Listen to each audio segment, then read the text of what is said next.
This week, I've been busy putting away more food from the garden. Every bit counts when it comes to filling the pantry shelves and providing for my family. Today, I will show you what I've been canning, one jar at a time. It all adds up to something beautiful and lasting. Let's take a look at what went into the jars this week.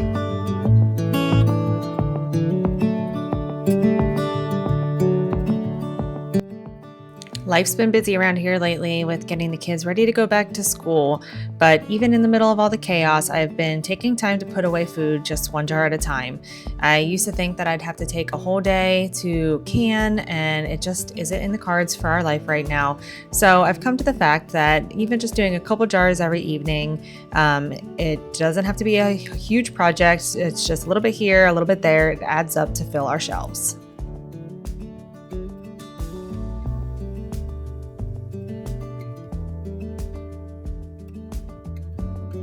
Right now I'm going to can some pickles. I mentioned this in my other videos, but we did not have a good year for cucumbers. I tried to start some from seeds earlier in the year and they just never germinated. And then by the time I got out to a local store to buy some, they were not the best looking plants and everything was picked over. They just didn't grow well. And then I ended up getting squash beetles on them, which pretty much took out my cucumber plants. So this is about all I got. Luckily, we still have some pickles left over from last year. So I am going to go ahead and just can up these dill pickles, and I'm doing them in some spears. Then I'm going to go ahead and do some dill pickle chips so we can put them on burgers. But in order to can some dill pickles, it is important to make sure that they will fit in your jars. So you just saw me measuring them up to the jars and making sure that they are cut the right length.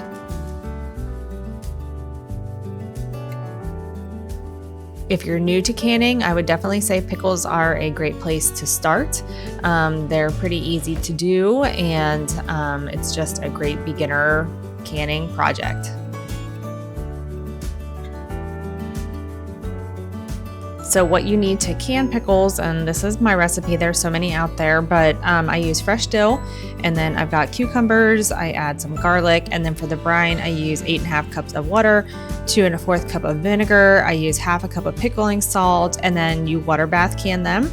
And then I allow them to sit for 2 weeks before I try them. But it's really important when you're cutting up the cucumbers that you cut off the bloom end, like where the flower end of it grew. That kind of helps with some of the crispiness. There's all kinds of different recipes of how to keep them crispy. I just use pickle crisp in my jars. But for the brine, while I'm making these, I go ahead and have that simmering on the stove, and then I was out of pickling spices, so I'm just adding some peppercorns in here. I added the garlic, I will add the dill, and then you will see me add some mustard seeds in here as well.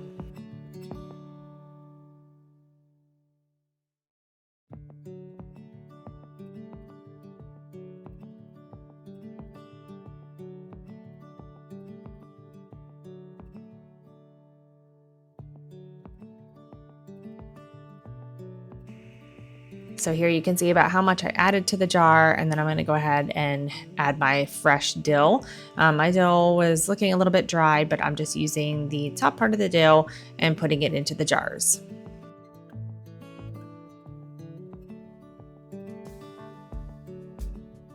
It is such a blessing to be able to provide my family with healthy, nourishing foods that we've grown with our own hands. Like I've said, every bit counts. These jars are proof of hard work and love that goes into our garden, and we are saving a little bit of money as we are doing this, so we are not buying store-bought products that have harmful ingredients in them.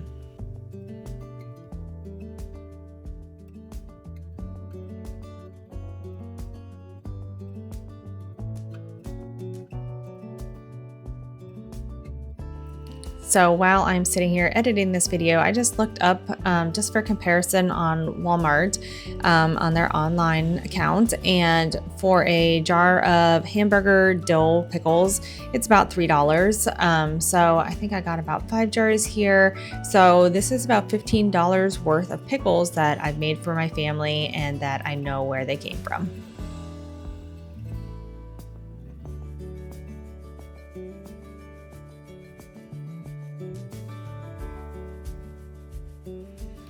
So when you're adding the cucumbers to the jar, you want to make sure that you push them down, get them in there nice and snug and tight, and then we will add the brine next.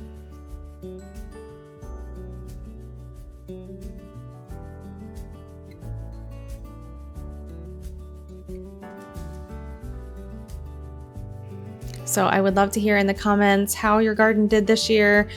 We are in Ohio and we are kind of in central Ohio. It's been so dry here this year and I feel like our garden's done okay for the time that we've actually had to invest into it this year.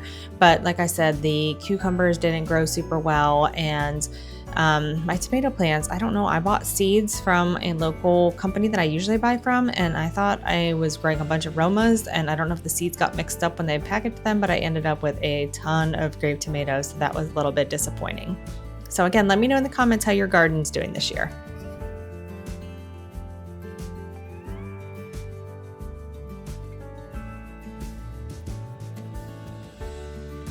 So before I put the brine in, I'm gonna go ahead and add 1/4 teaspoon of pickle crisp into each jar.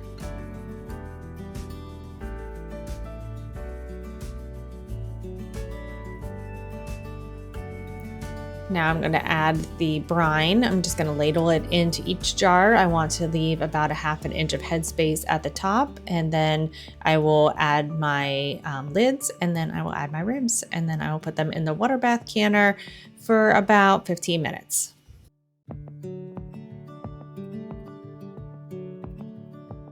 So like I said, I have been just trying to do a little bit of canning here and there when I have the time, but some weeks I might only get to a batch or two, and then that's okay because it really does add up.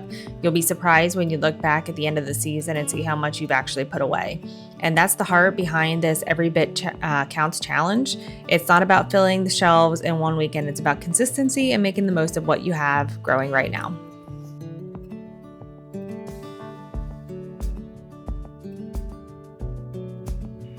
So now I'm just going to go ahead and push these down and around a little bit to get out those air bubbles.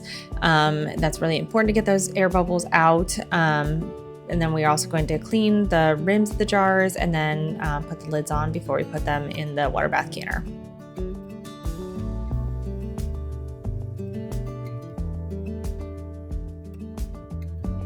So if you are wanting to start to can your own food and you don't have your own garden, I would suggest maybe going to a local farmer or a farm stand, and you can buy a lot of things in bulk. I live in an area where we have a lot of Amish, an Amish community close by, so they also have auctions. And last year I bought a bunch of boxes of corn, that way I could can my own corn. I haven't done that yet this year, but that is my plan because we don't grow our own corn. But I do love canning, and I love to have a bunch of food just kind of prepared down in my basement, so I'm not running to the grocery store all the time. If you've been watching my channel for a while, you might have seen my videos back in the winter after Christmas time where we did a pantry challenge. And I think for the month of September, I'm gonna go ahead and kind of do something similar. I'm gonna do another pantry challenge, scratch cooking challenge, and see how much money we can save, and also kind of prepare us for the holiday season when spending seems to get a little bit higher. So I had my brine just kind of warm, and my jars are going into a little bit of warm water. That way I'm not shocking them and causing my jars to crack. But like I said, I'm gonna put these in the water bath canner for 15 minutes, and you want about 1 inch of water covering the top. So here you can see they're done, and you'll hear the popping noise.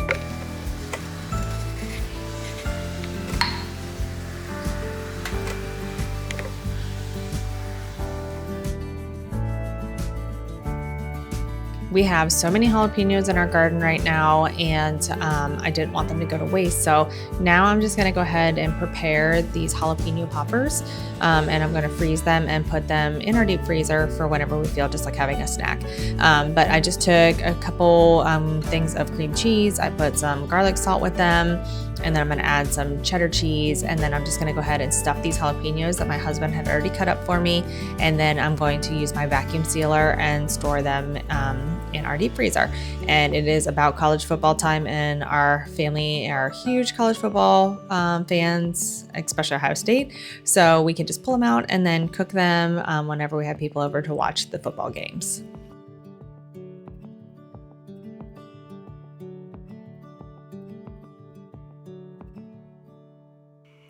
If you don't have a vacuum sealer, I highly recommend getting one, because in my kitchen, it's just something that has become so useful, especially when I'm preserving food.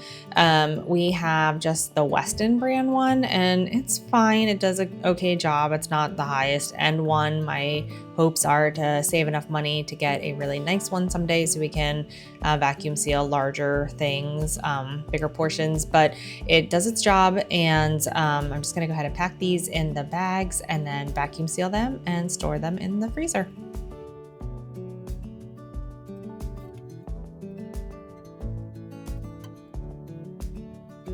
I obviously would love to can more food, and I watch other YouTubers and they have amazing things canned. Someday, hopefully, I will be able to do that, but in our stage of life, it's just really busy. But if you're feeling overwhelmed, don't think you have to can everything at once. Start small, do what you can, because every jar truly does count, and those little efforts really do make a big difference over time.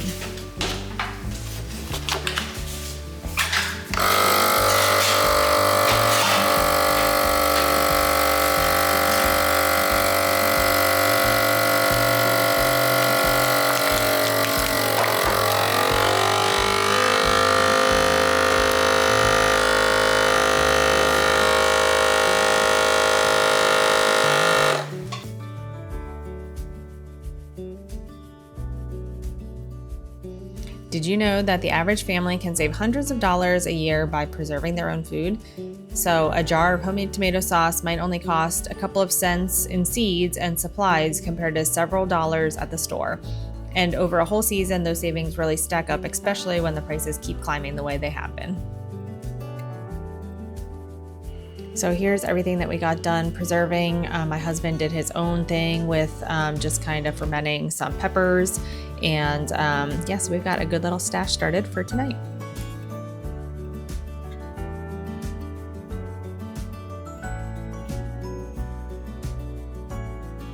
It's the next day, and we had pulled several of the carrots out of our garden, and I'm really impressed with how our carrots came out this year. I moved them to a different raised bed and different area of our garden, and I think that I got a pretty good harvest this year. They're a little bit larger also. So I'm just gonna go ahead and peel these, and we are going to go ahead and pressure can these carrots. And that is something that I tried last year, just didn't go quite as well. So I'm excited to see how much we get this year.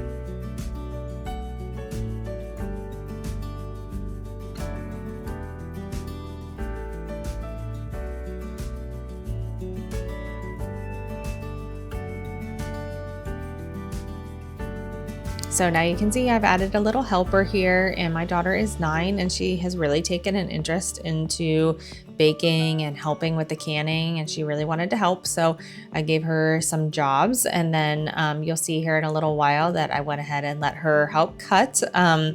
She's 9. It just still makes me nervous having a child with a knife, but she did really well. And I think it was a really great learning opportunity for her to see where our food's coming from, how to respect things, and also how to be a great steward of her house someday.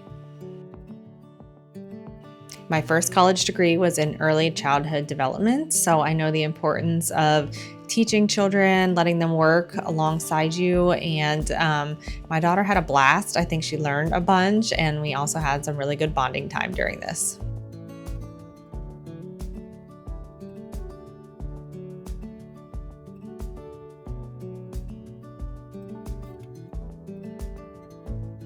So because these are not acidic, we are pressure canning the carrots.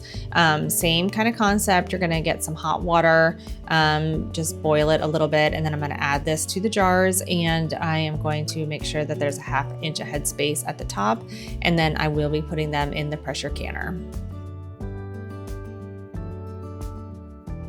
When I first started canning, pressure canning made me so nervous, but I've got the hang of it. It does take a little bit longer, but I'm going to go ahead and pressure can these pints for 25 minutes with 10 pounds of pressure. It's really important when you pressure can that you let that steam kind of roll for 10 minutes out of that vent before you put your weight on, and that's when you start counting your timer for that 25 minutes.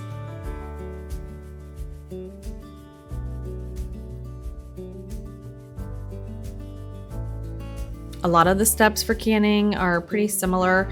You just want to make sure that you've got clean jars, that you've got your rims wiped down, and then you're going to add your lids and make sure that they're fingertip tight.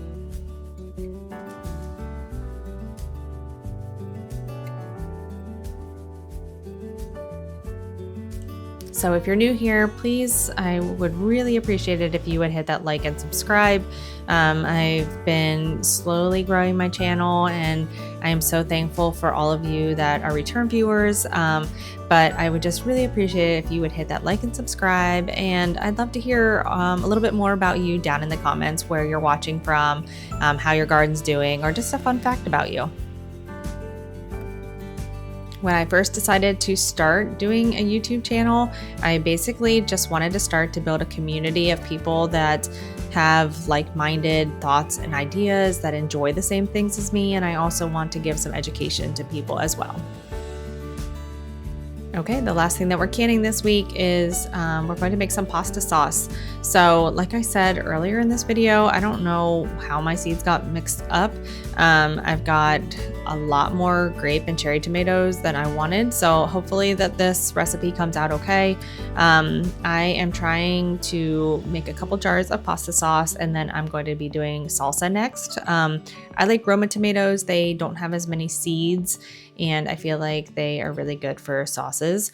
But I'm going to go ahead and wash these. I'm going to cut them up, make sure that I got those ends off and the bad parts out, and then I'm going to roast these in the oven at 375 for an hour and a half.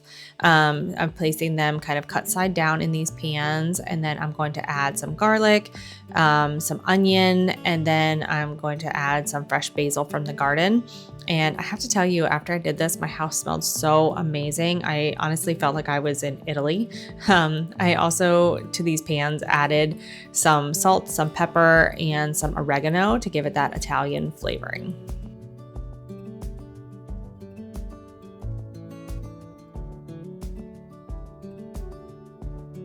So my theme of this video is Every Bit Counts, kind of a spin-off of that Every Bit Counts challenge that's kind of going around YouTube right now, but I'm not really sure how many jars I'm going to get, and I am just so thankful for whatever I do get at this point.